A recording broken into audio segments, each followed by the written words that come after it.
नमस्कार दोस्तों, आइए आज सुनते हैं शिवानी जी की कहानी लाटी। लंबे देवदारों का झुरमुट झुक झुक कर गेठिया सैनेटोरियम की बलैया सी ले रहा था। कांच की खिड़कियों पर सूरज की आड़ी तिरछी किरणें मरीजों के क्लांत चेहरों पर पड़कर उन्हें उठा देती थी। मौत की नगरी के मुसाफिरों के रोग जीर्ण पीले चेहरे सुबह की मीठी धूप में क्षण भर को खिल उठते। आज टीबी, सिर दर्द और जुकाम खांसी की तरह आसानी से जीती जाने वाली बीमारी है, पर आज से कोई 20 साल पहले टीबी मृत्यु का जीवंत आह्वान थी। भुआली से भी अधिक मांग तब गेठिया सैनेटोरियम की थी। काठ गोदाम से कुछ ही मील दूर एक ऊंचे पहाड़ पर गेठिया सैनेटोरियम की लाल लाल छतों के बंगले छोटे छोटे गुलदस्ते से सजे थे। 3 नंबर के बंगले का दुगुना किराया देकर कप्तान जोशी स्वयं अपनी रोगिणी पत्नी के साथ रहता था। बंगले के बरामदे में पत्नी के पलंग के पास वह दिन भर आराम कुर्सी डाले बैठा रहता। कभी अपने हाथों में टेम्परेचर चार्ट भरता और कभी समय देख देख कर दवाइयाँ देता। पास के बंगले के मरीज बड़ी तृष्णा और चाव से उनकी कबूतर सी जोड़ी को देखते। ऐसी घातक बीमारी में कितने यत्न और स्नेह से सेवा करता था कप्तान जोशी। कभी उसके आनंदित चेहरे पर झुंझलाहट या खींच की अस्पष्ट रेखा भी नहीं उभरती। कभी वह घुंघराले बालों को ब्रश से संवारता, बड़े ही मीठे स्वर में पहाड़ी झोड़े गाता, जिनकी मिठास में तिब्बती बकरियों के गले में बंधी बजती रुनकती घंटियों की सी छुनक रहती। पहाड़ी मरीज बिस्तरों से पुकार कर कहते, वाह कप्तान साहब, एक और। कप्तान अपने पलंग से घुली मिली सुंदरी बानो की ओर देख बड़े लाड से मुस्कुरा देता। बानो का गोरा चेहरा बीमारी से एकदम पीला पड़ गया था और उसकी बड़ी बड़ी आंखें और बड़ी बड़ी हो गई थीं। शांत तरल दृष्टि से वह कप्तान को दिन रात टुकुर टुकुर देखती रहती। विवाह के 2 वर्ष पश्चात यही उनका वास्तविक हनीमून था, जहाँ न अम्मा, चाची और ताई की शासन की लगाम थी, न नई बहू के घूंघट की बंदिश। पिंजड़े की चिड़िया आजाद कर दी गई थी, किंतु अब उसके कमजोर डैनों में उड़ने की ताकत नहीं थी। कप्तान उसकी दुर्बल तप्त हथेली को अपनी कसरती मुट्ठी में बड़े प्यार से दबाकर सहलाने लगता, तो उसकी सींक सी कलाई की सोने की चूड़ी सर सर कर कोहनी तक सरक जाती। उन दिनों गेठिया का डॉक्टर एक अधेड़ स्विस था। एक दिन उसने कप्तान को अकेले में बुलाकर कहा, कप्तान, तुम अभी जवान हो, ये बीमारी जवानी की भूखी है। मैं देख रहा हूँ तुम जरा भी परहेज नहीं बरतते। मरीज की भूख को दवा से जीतना होगा, मोहब्बत से नहीं। क्षण भर को सब समझकर कप्तान लाल पड़ गया। उसके बूढ़े पिता के भी कई पत्र आ चुके थे और माँ ने रो रो कर चिट्ठियाँ डाल दी थीं। मेरे 10-20 पूत नहीं है बेटा, ये बीमारी सत्यानाशी है। पर कप्तान पहले की तरह अलमस्त डोलता, कभी बानों के चिकने केसों को चूमता, कभी उसकी रेशमी पलकों को, कभी पास के प्राइवेट वार्ड की गुमान सिंह मालदार की गोल मटोल पत्नी से मजाक करता। सैनेटोरियम की मनहूस जिंदगी के काले आकाश में रोबदार ठकुरानी ही एकमात्र द्युतिमान तारिका थी। भरे भरे हाथ पैर की चिकने चेहरे पर सदा मुस्कान बिखेरती वह पूरे सैनेटोरियम की भाभी थी। उसके स्वास्थ्य के दुर्गम दुर्ग में भी न जाने बीमारी का धुन किस आरक्षित छिद्र से प्रवेश पा गया था। टीबी लगने की पीड़ा से कराहती वह अपनी कदर या गालियों का अक्षय भंडार खोल देती। कभी लक्षपति ससुर को लक्ष्य बनाती। है हमारे बुर्जू आधी कुमाऊं के छत्रपति, पर बहू तिच्छाड़ शमशान को जा रही है तो उनकी बला से दुम उठाकर जिसे देखा वही बज्जात नर से मादा निकला। ए शाबाश, क्या पंच के स्टैंडर्ड का सेंस ऑफ ह्यूमर है। भाभी तबीयत बाग बाग कर दी। कप्तान कहता, एक मेरा खसम है साला, पी के धुत होगा किसी गोरी मेम को लेकर। 2 महीने से हरामी झांकने भी नहीं आया। दाढ़ी जारे की ठठरी उठेगी तो मजाल मैं भी सुहाग उतारूं। वह फिर कहती, क्यों भाभी, क्यों कोस रही हो। कप्तान हंसकर कहता। प्रौढ़ा नेपाली भाभी की सदाबहार हंसी से खिलखिलाती आंखें छलक उठती। शाबाश है कप्तान बेटा, तुझे देखकर मेरी छातियों में दूध उतर आता है। कैसी सेवा कर रहा है तू। और एक हमारे हैं कुतिया के जने, मिले तो मूछें उखाड़कर हरामी के मुंह में ठूंस दूं। कप्तान हंसते हंसते दोहरा हो जाता। मूछें उखाड़कर मुंह में ठूसने की बात कुछ ऐसी जम जाती कि वह भाग कर बानों को सुना आता। नेपाली भाभी के पति की असंख्य मोटरें अल्मोड़ा नैनीताल को घेरे रहती। चाय के बगीचों का अंत नहीं था, किंतु उनके वैभव ने पत्नी के प्रति प्रेम और मोह की बेड़ियां काट दी थीं। 1 वर्ष से वे एक बार भी उसे देखने नहीं आए। एक दिन कप्तान ने देखा नेपाली भाभी की खांसी बहुत ही बढ़ गई है। खांसी का दौरा सा पड़ा और कप्तान भाग कर देखने गया तो देखा रक्त के कुंड के बीच नेपाली भाभी की विराट गेहुआ देह निष्प्राण पड़ी थी। पति की मूछों को उसके मुंह में ठूंसने का स्वप्न अधूरा ही छोड़कर भाभी चली गई थी। कुछ दिन तक कप्तान उदास हो गया। बानों की बड़ी बड़ी आंखों में भी उदासी के डोरे पड़ गए।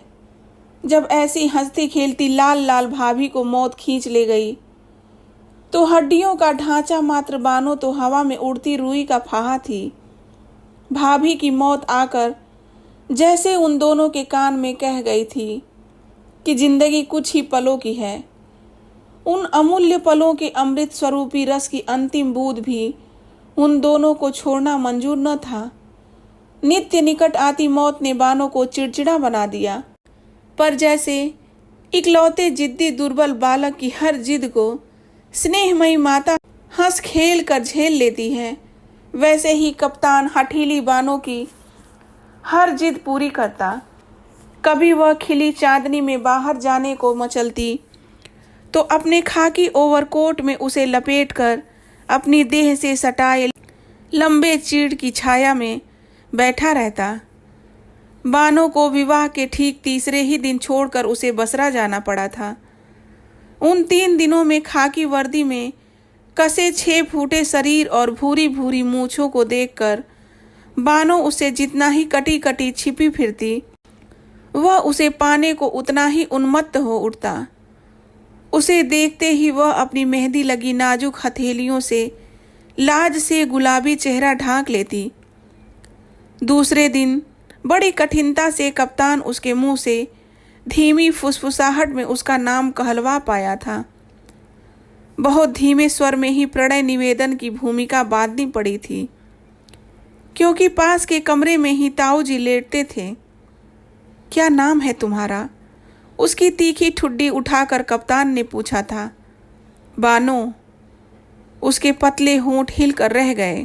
राम राम, मुसलमानी नाम, कप्तान ने हंसकर छेड़ दिया। सब यही कहते हैं, मैं क्या करूं? बानो की आंखें छलक उठी। मैं तो तुम्हें छेड़ रहा था, कितना प्यारा नाम है। पहाड़ी नाम भी कोई नाम होते हैं भला, सरुली, परुली, रमा, खष्टी। वह बोला, कितने साल की हो तुम बानो? इस आषाढ़ में मुझे 16वां लगेगा। बानो ऐसे उत्साह से बोली जैसे उसने आधी जिंदगी पार कर ली हो। कप्तान का दिल भर आया। अपनी खिलौने सी बहू को उसने खींचकर हृदय से लगा लिया। पहले वह अपने ताऊ और पिता से सख्त नाराज हो गया था। कहाँ वह ठसकेदार बांगा कप्तान और कहाँ हाई स्कूल पास छोकरी को पल्ले बांध कर रख दिया, पर बालिका बानो की सरल आंखों का जादू उस पर चल गया। 3रे दिन ही उसे बसरा जाना था। कप्तान बानो से विदा लेने गया तो वह कोने में बैठी छालियां कतर रही थी। उसकी पलकें भीगी थी और पति की आहट पाकर उसने घुटनों में सिर डाल दिया। झट से झुककर कप्तान ने उसका माथा चूम लिया। उसका गला भर आया। 3 दिन की ताजा सुंदरी नववधू को इस तरह छोड़कर जाना कप्तान को दुश्मन की गोलाबारी से भयंकर लगा। इसके बाद 2 वर्षों तक कप्तान युद्ध की विभीषिका में भटक गया। बर्मा और बसरा के जंगलों में भटक भटक कर उसके साथी वैसे बन गए थे, गंदे अश्लील मजाक करते। फौजी अफसरों में कप्तान ही सबसे छोटी उम्र का था। बर्मा के युद्ध से स्तब्ध सड़कों पर चपल वर्मी रमणियों के कुटिल कटाक्षों का अभाव नहीं था। फिर भी कप्तान अपनी जवानी को दांतों के बीच जीभ सी बचाता सेंध गया। 2 साल बाद घर पहुंचा तो दुनिया बदल चुकी थी। उन 2 वर्षों में बानो ने 7-7 नंदों के ताने सुने, भतीजों के कपड़े धोए, ससुर के होज बिने, पहाड़ की नुकीली छतों पर 5-5 सेर उड़द पीस कर बड़ियां तोड़ी। कभी सुनती उसके पति को जापानियों ने कैद कर लिया है, अब वह कभी नहीं लौटेगा। सास और चचिया सास के व्यंग बाढ़ उसे छेद देते। वह घुलती गई और एक दिन क्षय का तक्षक कुंडली मार कर उसकी नन्ही सी छाती पर बैठ गया। उसे सैनेटोरियम भेज दिया गया था। दूसरे ही दिन कप्तान बानो को देखने चल दिया तो घर वालों के चेहरे लटक गए। गेठिया पहुंचा और एक प्राइवेट वार्ड के बरामदे में लेटी बानो को देखकर उसका कलेजा उछलकर मुंह को आ गया। 2 वर्षों में बानो घिसकर और भी बच्ची बन गई थी। कप्तान को देखकर उसकी तरल आंखें खुली ही रह गई। फिर आंसू टपकने लगे। कहने और कैफियत देने की कोई गुंजाइश नहीं रही। बानो के बहते आंसुओं की धारा ने 2 साल के सारे उलाहने सुना दिए। दोनों ने समझ लिया कि मिलन की वे क्षण मुट्ठी भर ही रह गए थे। उन दिनों सैनेटोरियम में एक अत्यंत क्रूर नियम था। रोगियों को उनकी अंतिम अवस्था जानकर उन्हें घर भेज दिया जाता था। सैनेटोरियम में मृत्यु का प्रवेश सर्वथा निषिद्ध था। नेपाली भाभी की मृत्यु के बाद कप्तान और बानो मातम में डूब गए, पर चौथे दिन वे फिर हनीमून मनाने लगे। अपनी साड़ियों का बक्स निकलवाकर बानो ने कई साड़ियों पर इस्त्री करवाई। बड़ी देर तक दोनों ने पेशेंस खेला, पर शाम होते ही बानो मुरझाने लगी। दिन भर उसे दस्त आ रहे थे और टीबी के मरीज को दस्त आना खतरे से खाली नहीं होता। डॉक्टर दलाल आया। उसने कप्तान को बाहर ले जाकर कमरा खाली करवाने का नोटिस दे दिया। कल ही ले जाना होगा। गिव हर 2-3 डेज, इससे ज़्यादा नहीं बचेगी। कप्तान का चेहरा सफ़ेद पड़ गया। घर जाने का प्रश्न नहीं उठता था। 3 रस भरे महीनों की मीठी धरोहर को वह घर की कड़वाहट से अछूता ही रखना चाहता था। भुआली के पास ही एक चाय की दुकान के नीचे साफ सुथरा कमरा मृत्यु का पासपोर्ट पाए बानो जैसे अभागे मरीजों के लिए सदा बाहें फैलाए खुला रहता था। सैनेटोरियम छोड़कर हम कल दूसरी जगह चलेंगे बानो, यहाँ साली तबीयत बोर हो गई है। बड़े उत्साह और आनंद से कप्तान ने भूमिका बांधी, पर बानो का चेहरा फक पड़ गया। वह समझ गई कि आज उसे भी नोटिस दे दिया गया है। बड़ी रात तक कप्तान उसके गालों के पास अपना चेहरा ले जाकर गुनगुनाता रहा, बानो मेरी बन्नी बन्नू। और फिर जब बानो को नींद आ गई तो वह भी अपने पलंग पर जाकर सो गया। सुबह उठा तो बानो पलंग पर नहीं थी। सोचा घिसटती बाथरूम तक चली गई होगी। जोश आने पर वह काफ़ी दूर तक चल लेती थी। बड़ी देर तक नहीं लौटी तो वह घबरा कर उठा। बानो कहीं नहीं थी। भाग कर वह मरीजों के पास गया। डॉक्टर आया, नर्सें आई, चौकीदार आया, पर बानो कहीं नहीं थी। सैनेटोरियम में आज पहली बार ऐसी अनहोनी घटना घटी थी। दूसरे दिन बड़ी दूर रति घाट पर बानो की साड़ी मिली थी। मृत्यु के आने से पूर्व वह अभागी स्वयं ही भागकर मृत्यु से मिलने चली गई थी। इसमें कोई संदेह नहीं रहा कि बानो ने डूबकर आत्महत्या कर ली थी।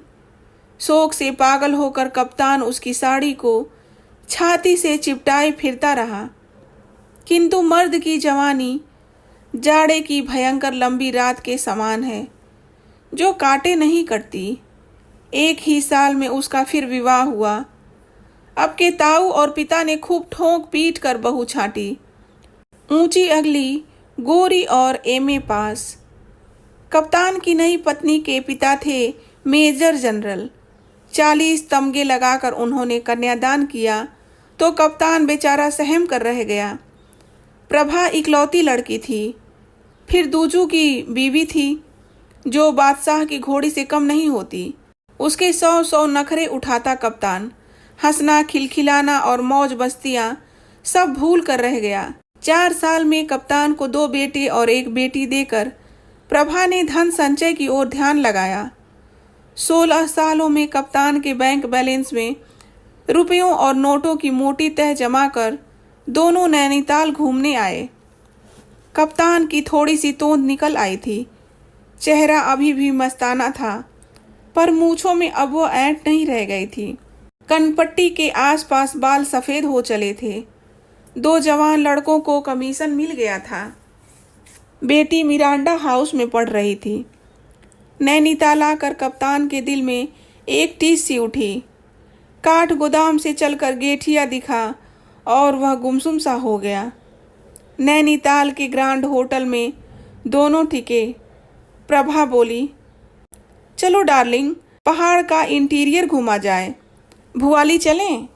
चिकन सैंडविच, रोस्ट मुर्ग पैक करवाकर उसने अपनी फिएट गाड़ी भुआली की ओर छोड़ी। बगल में दामी चंदेरी साड़ी और बिना बाहों के ब्लाउज से अपने मांसल शरीर की गोरी दमक बिखेरती प्रभा बैठी। भुआली की एक छोटी सी दुकान देखकर प्रभा ने गाड़ी रुकवा दी। इसी दुकान में आज एकदम पहाड़ी स्टाइल से कलई के गिलास में चाय पियेंगे हनी, वह बोली। कप्तान अब मेजर था। मेजर की डिग्निटी कहाँ जाएगी? वह बोला, भाड़ में। कहकर प्रभा अपनी पेंसिल हील की जूतियां चटकाती दुकान में घुस गई। काठ की एक बेंच धुएं और कालिक से काली पड़ गई थी। उसी को झाड़ कर दोनों बैठ गए। पहले कुछ देर को पहाड़ी दुकानदार भौचक सा रह गया। लकड़ी के धुएं से एकदम काली केटली में चाय उबल रही थी। खूब गर्म 2 गिलास चाय लाओ प्रधान, मेजर ने पहाड़ी में कहा, और दुकानदार का मुंह खुला ही रह गया। ऐसे अंग्रेजी में बोलने वाला अनोखा जोड़ा पहाड़ी कैसे हो गया, वह सोचने लगा। वह चाय बना ही रहा था कि अलख अगोचर करते वैष्णवियों के दल ने भीतर घुसकर दुकान घेर ली। ओहो गुरु, भलदा भलदा कहकर हेड वैष्णवी ने बड़े प्रभुत्वपूर्ण स्वर में 16 गिलास चाय का ऑर्डर दे दिया। हेड वैष्णवी बड़ी ही मुखर और मर्दानी थी, इसी से शायद मर्दाने स्वर में बोल भी रही थी। सोचा बामण जीव की ही दुकान की चाय छोरियों को पिलाऊंगी, आज एकादशी है। क्यों नहीं, क्यों नहीं, दुकानदार बोला। अरे लाटी भी आई है। अरे कहाँ जाएगी अभागी, वैष्णवी ने कहा। प्रभा और मेजर की दृष्टि एक साथ ही लाटी पर पड़ी। कुत्सित बूढ़ी अधेड़ वैष्णवियों के बीच देवांगना सी सुंदर लाटी अपनी दाढ़िम सी दंत पक्ति दिखाकर हंस दी। मेजर का शरीर सुन्न पड़ गया, स्वस्थ होकर जैसे साक्षात बानो ही बैठी थी। गालों पर स्वास्थ्य की लालिमा थी। कान तक फैली आंखों में वही तरल स्निग्धता थी और गूंगी जिह्वा का गूंगापन चेहरे पर फैलकर उसे और भी भोला बना रहा था। हाय, क्या ये गूंगी है? My God, hot beauty, Prabha बोली। हाँ सरकार, यह लाटी है, दुकानदार ने कहा, और मेजर के दिल पर आ गिरी भारी पत्थर की चट्टान उठ गई। क्या नाम है जी इसका? प्रभा मुग्ध होकर लाटी को ही देख रही थी। नाम जो होगा वह तो बह गया मीम साहब, अब तो लाटी ही इसका नाम है, हेड वैष्णवी ने कहा। हमारे गुरु महाराज को इसकी देह नदी में तैरती मिली। जिभड़ी इसकी कट कर कहीं गिर गई थी। राम जाने कौन था वह। गले में चरियो मंगलसूत्र था। ब्याह हो गया होगा। फिर हमारा गुरु महाराज इसको गुरु मंत्र दिया। भयंकर 6 रोग था। एक एक शेर खून उगलता था, पर गुरु की शरण में आया तो सब रोग शोक ठीक हो गया इसका। लाटी, जीभ दिखा। धू धू कर लाटी ने भुवन मोहिनी हंसी हंस दी। जीभ नहीं दिखाई। कुछ नहीं समझती साली, बस खाती है 2.5 शेर। सब भूल गया, हमारा ऑर्डर भी नहीं मानती। और संतुष्ट स्वर में मर्दानी वैष्णवी बोली, ओ माय गॉड, अपने आदमी को भी भूल गई क्या? प्रभा बोली, जो था सो था, इसको कुछ याद नहीं, खाली फिक फिक कर हंसती है हरामी। अब प्रभु इसका मालिक और प्रभु ही इसका सहारा है। हाँ, गुरु कितना पैसा हुआ? हेड वैष्णवी ने पैसे चुकाए और उसका दल अगोचर अलख बजाता उठ खड़ा हुआ। लाठी बैठी ही रही। मेजर एकटक उसे देख रहा था। यह वही बानो थी जिसे डॉक्टर दलाल और कक्कड़ जैसे प्रसिद्ध विशेषज्ञों की मृत्युंजय औषधियां भी स्वस्थ नहीं कर सकी थीं। उठ साली लाटी। हेड वैष्णवी ने हल्की सी ठोकर से लाठी को उठाया। एक बार फिर अपनी मधुर हंसी से मेजर का हृदय बींध कर लाठी उठी और दल के पीछे पीछे चल दी। काश उसके भोले चेहरे से गाल सटाकर मेजर कह सकता, मेरी बानो बन्नी बन्नू। शायद उसकी गूंगी जबान के नीचे दबी उसकी गूंगी पिछली जिंदगी बोल उठती। पर मेजर जिंदगी की दौड़ में बहुत आगे निकल आया था। पीछे लौट कर बिछड़े को लाना सबसे बड़ी मूर्खता होती। 2 जवान बेटे और बेटी राष्ट्रपति के सहभोजों में चमकती उसकी शानदार दूसरी बीवी गरीब गूंगी लाठी का आना कैसे सह सकते? उठो डार्लिंग, लंच गर्म पानी में करेंगे, प्रभा ने कहा और मेजर उठ खड़ा हुआ। कुछ ही पलों में वह बूढ़ा और खोखला हो गया था। बानो मर गई थी, अब तो वह लाटी थी। प्रभु अब उसका मालिक और प्रभु ही उसका सहारा था। और ये कहानी यहीं समाप्त होती है। दोस्तों, आपको ये कहानी कैसी लगी कमेंट बॉक्स में ज़रूर बताएं। मिलते हैं एक नई कहानी के साथ। तब तक अपना ध्यान रखिए, हंसते मुस्कुराते रहिए। नमस्कार दोस्तों।